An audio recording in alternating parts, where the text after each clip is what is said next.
नुआ संसार तोते अभिनंदन तो चल बाटरे झर फूल चंदन तो चल बाटरे झर फूल चंदन समयर चक्का भौरी घुरे घुरे फूले कांदनालो चढ़ीबु तू फूल सवारी धीरे धीरे फूले कांदनालो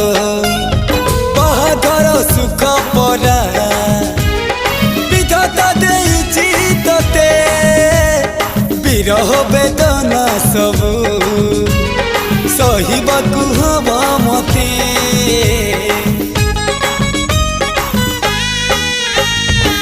सिंथी तो रहेला सिंदूरी धारे धारे फूले कांदनालो चढ़ीबु तू फूल सवारी धीरे धीरे फूले कांदना।